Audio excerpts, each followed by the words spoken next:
আসসালামু আলাইকুম। Farzana's new recipe চ্যানেলে সবাইকে স্বাগতম। আজকে এমন একটি ডেজার্ট রেসিপি শেয়ার করব, যেই ডেজার্ট রেসিপিটি বানিয়ে আপনারা যাকেই খাওয়ান না কেন সেই আপনার কাছে রেসিপি জানতে চাইবে।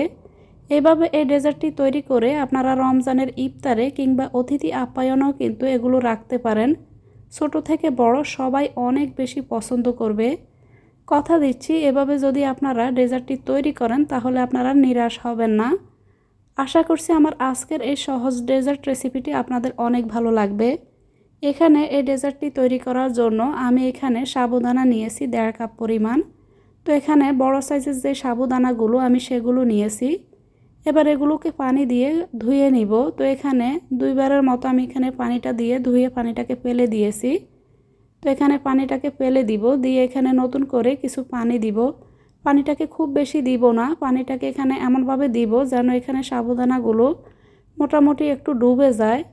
এরকম করে পানিটাকে দিয়ে এগুলোকে আমি রেস্টে আধা ঘন্টার জন্য রেখে দিব। এতে করে সাবুদানাগুলো অতিরিক্ত যে পানিটুকু দিয়েছি সেগুলো শোষণ করে নিবে, আর এই সাবুদানাগুলো অনেক বেশি ঝরঝরে হবে।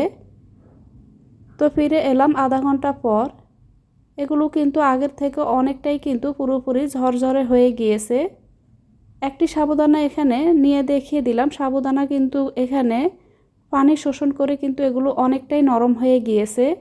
আপনারা যদি ছোট সাইজের সাবুদানা নেন সেই ক্ষেত্রে এগুলোকে এভাবে রেস্টে রাখার প্রয়োজন নেই। সরাসরি আপনারা এগুলোকে ধুয়ে কিন্তু পরবর্তী প্রসেসে চলে যেতে পারেন। এখানে যেহেতু বড় সাইজের সাবুদানা নিয়েছি, তাই এখানে বড় সাইজের সাবুদানা কিন্তু সিদ্ধ করতে একটু সময় লাগে। খুব তাড়াতাড়ি যেন এগুলো সিদ্ধ হয়ে যায় তার জন্য এখানে সাবুদানাগুলোকে ভালো করে ধুয়ে এখানে পানি দিয়ে কিছুক্ষণ ভিজিয়ে রাখবেন। এবার এখানে চুলায় একটা পাতিল বসিয়ে তাতে দিয়ে দিলাম 2 লিটার পরিমাণ লিকুইড দুধ। সাথে দিয়ে দিচ্ছি 1/4 চা চামচ পরিমাণ লবণ, আধা চা চামচ পরিমাণ এলাচ গুঁড়া।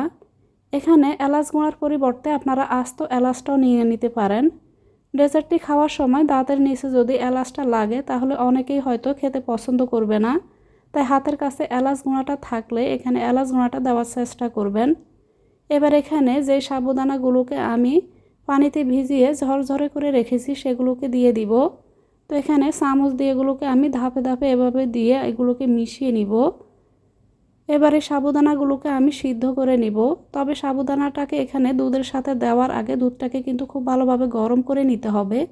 দিয়ে দিলাম আধা কাপ পরিমাণ চিনি এবং আধা কাপ পরিমাণ গুঁড়া দুধ, দিয়ে এগুলোকে খুব ভালোভাবে মিশিয়ে নিব।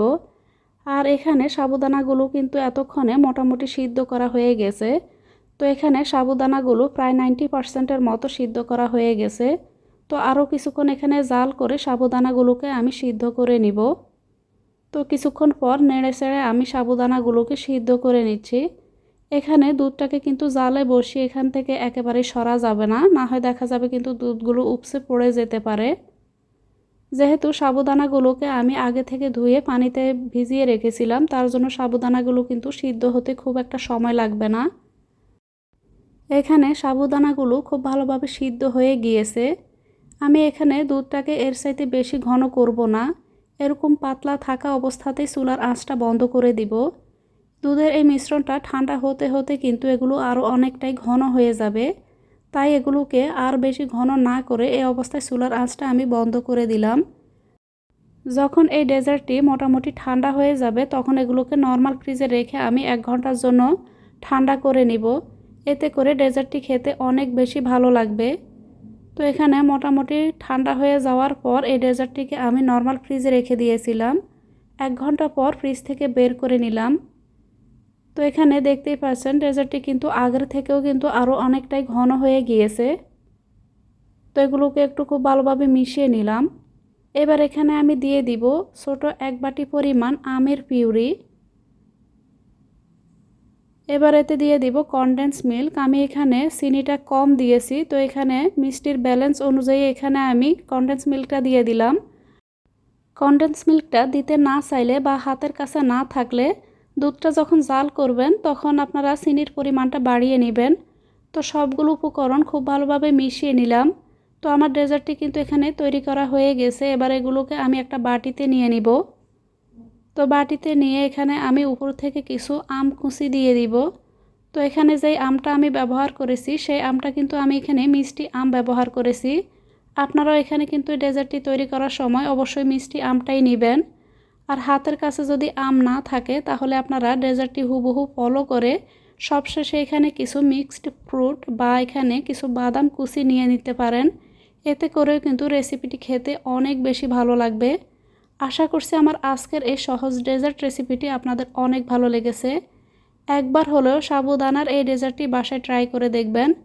দেখবেন সবাই অনেক পছন্দ করবে। এতক্ষণ এই রেসিপিটির সাথে থাকার জন্য সবাইকে অনেক ধন্যবাদ। আল্লাহর কাছে সবার সুস্থতা ও মঙ্গল কামনা করে আজকের মতো এখানেই বিদায় নিব।